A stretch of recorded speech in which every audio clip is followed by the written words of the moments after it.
So, Leon Edwards, what can you say about his performance last night other than it was just spectacular?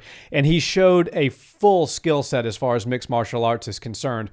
We knew that Leon was one of the most lethal and precise strikers in the UFC going into last night, but the way he had those grappling defense exchanges against Colby, even reversals at times, got a takedown of his own, he really neutralized what Colby's best strength is, which is that good pressure grappling and the grinding of his opponents. That was a complete non-factor. So it really does make us kind of question and look forward now to his reign as the champion and who he's going to fight next. You know, there's some great names out there. Shavkat Rakhmonov looked really good against Wonderboy Thompson last night.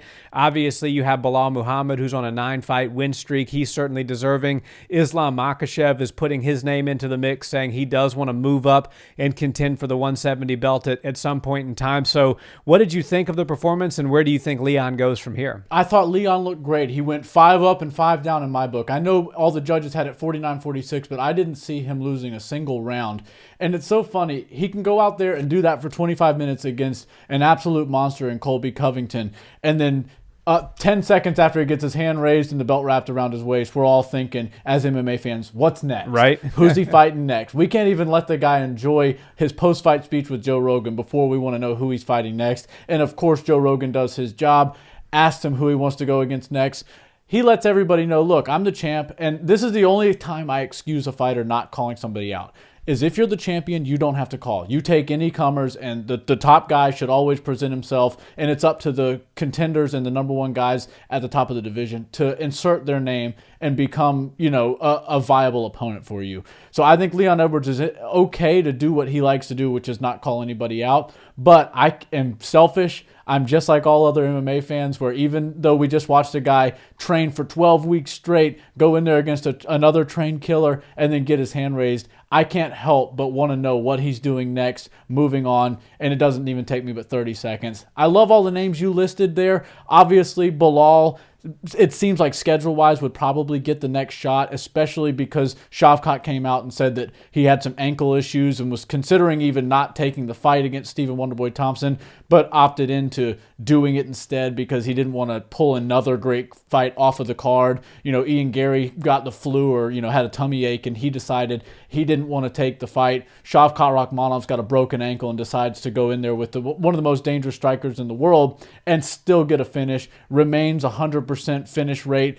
And that speaks volumes to him. And I think if he didn't have an ankle injury that he needs to tend to right now, that Shavkat Rakhmonov would be the number one contender and would deserve the next title shot. I just think that he's going to have to go deal with that ankle injury, which puts Belal Muhammad basically in line for the title shot, especially because Leon Edwards didn't take any damage last night. Yeah, and Leon, while he didn't call anybody out, he did say one thing, and that is that he wants to be an active champion. Right. And when you put on performances like you put on last night, where you take no damage and you put on a masterclass, essentially, you can defend your belt, you know, 2-3 times a year easily without any issue. Right. And Belal Muhammad did weigh in for that fight, so he's kind of on the same schedule. He doesn't need to do another fight in order to deserve a title shot. And if it is true that Shavkat's going to have ankle surgery, which I think that he pretty much confirmed that last night, he's going to probably need some time to heal up and won't be ready till the summer of 2024. I like the matchup with Leon and Belal. I think their first fight, Leon was not the Leon Edwards that he is now, and he was still winning all of the moments of that fight until the freak eye poke happened. Not to say that Muhammad hasn't improved during that time period, because I'm quite sure that he has. But that finish over Sean Brady comes to mind. Belal Muhammad's a very deserving fighter. But I think just from a schedule standpoint, and Leon wanting to be active and the UFC wanting to go back to the UK in the first half of next year, I see them probably putting on Belal Muhammad versus Leon Edwards probably in, you know, April, May-ish, and most likely doing it in the UK. And then when you look down the road, you have to start thinking about Islam Makhachev. He said multiple times now that he does want to test his hand at getting that 170 belt at some point in time. And while right now is not the time, they're still trying to figure out what's going to happen with Makhachev. He wants to try to get a fight in before Ramadan, which he has to, I believe March 10th is the date, until about mid-April that he's not able to compete. So he's looking at UFC 299 as being his last opportunity to fight in the early part of 2024. So I know Suga's already at the top of that bill, but maybe they'll do something and and put Islam on that card as well, which if he does get another emphatic finish, and depending on whether it's Charles or Gaethje or whoever it may be, that may set him up to give something a go as far as a 170 shot's concerned in Abu Dhabi, maybe the second half of next year, October, November, something like that. The bottom line is there's a lot of good fights for Leon, but I think those are the three clear-cut guys that are pining and actually have a shot at getting the next fight. And I think the one that matches up schedule-wise best is Belal. I think the most compelling fight would be Shavkat, and then obviously Islam would be a super fight. Yeah, there's a lot of great names at welterweight, but after last night, we've got Shavkat Rakhmonov, who's, in my opinion, the clear number one contender. Of course, he's got to go deal with the ankle issues, and I'm sure he'll be able to bounce back quickly. And I'm leaning towards the same direction you are, where Leon Edwards and Islam Makhachev would be a very interesting fight. And I'd love to see it happen, especially if 155 continues to move at the pace, the snail's pace it's been moving at. Like, none of those guys are really ponying for their top spot, and that's why I feel like Islam Makhachev is getting enticed by the 170 division. That seems really cool. Champ status is very cool, and it's an experiment that the UFC loves to act on. And I think the number one guy that has the opportunity to do it right now as the UFC champions sit is Islam Makhachev. Those guys are always looking for the most difficult fights, and while things have to shake out at 155, I could see Islam going up to 170 and trying to fight Leon Edwards, especially stylistically.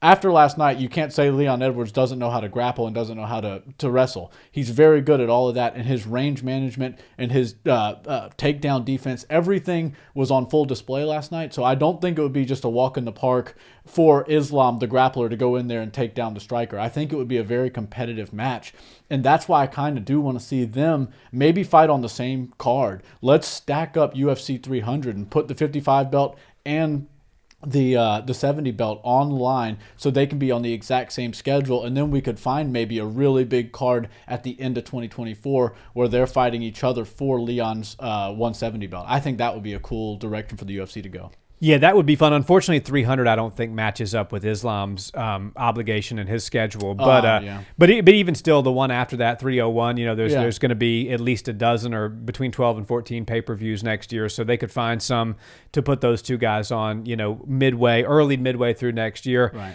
And I think you hit the nail right on the head. What Leon showed us last night is that he's not just the striker that if you take him down, you can have an advantage. Leon Edwards was using extremely good and well-calculated offensive grappling against Colby Covington, scored a takedown of his own, had some beautiful reversals, had Colby Covington very confused about how to get inside on him. And every time he did come in, Leon had that check hook. He had those leg kicks that he was tearing up Colby with. He had a good 1 and 2 straight down the pipe that Colby was absolutely feeling. And I don't think it would be super easy for Shavkat or for Islam to just get inside on Leon and take him down. Now, for 25 minutes, against a Rakhmonov or against Islam Makhachev, are you probably going to end up on the canvas at some point? The answer is yes. But the couple times that he ended up on the canvas against Colby last night, he was able to get himself up with no damage. Right. So that, after seeing what I saw last night, I'm much more intrigued to see how Leon would do. And I think his stock rose, and I think a lot of people, including myself, think he would do better against Rakhmonov than I probably did going into the fight last night. Yeah, the wrestling styles that Shavkat and Islam Makhachev have are more similar to each other's than they are of Colby's. Colby's is a different, more American style, and Leon showed that the range he's able to keep makes it very hard for a wrestler to change levels and cover that kind of distance, especially when he was throwing so many feints, showing so many different looks, and switching stances so much. Every time Colby looked at, getting into his familiar wrestling stance so he could go for a shot, Leon was switching stances, and that immediately had Colby second-guessing himself. And you could visibly see it on his face, and you could see Leon picking it up. He was so sharp all night. A lot of credit goes to Leon and his camp because they got themselves as ready as you could possibly get for a wrestler. And while I think Islam and Shavkat would probably present some different problems just because their wrestling style is different. I do think that they would struggle a little bit to find their way inside on Leon.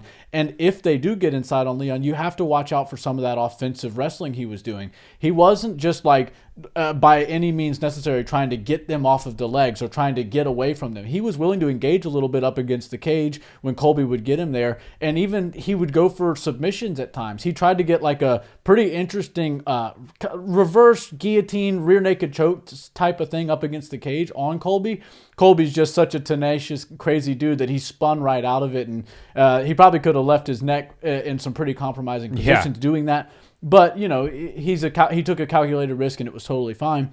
But if I were Leon Edwards, I would avoid that sort of stuff if you get in there with Shavkat or Islam, because they're not going to tap to any sort of guillotine choke or rear naked choke like that. You're going to have to put them to sleep. And it's just too low percentage. And the only thing that stuck out to me that Leon Edwards did that I would avoid doing in the future against some of the guys with Islam and Shavkat's style of wrestling is don't look to go offensive with them when they do inevitably try to take you down. Just do your takedown defense, get away from them, take them back to the realm that you're best at, which is the striking, the kickboxing range especially. That's where he's most lethal. And as it sits right now, I've got him, Israel Adesanya, Alex Pereira, Sugar Sean O'Malley, and that's pretty much my list of best strikers on the planet right now. Leon Edwards belongs right there with the best. Hard to argue that.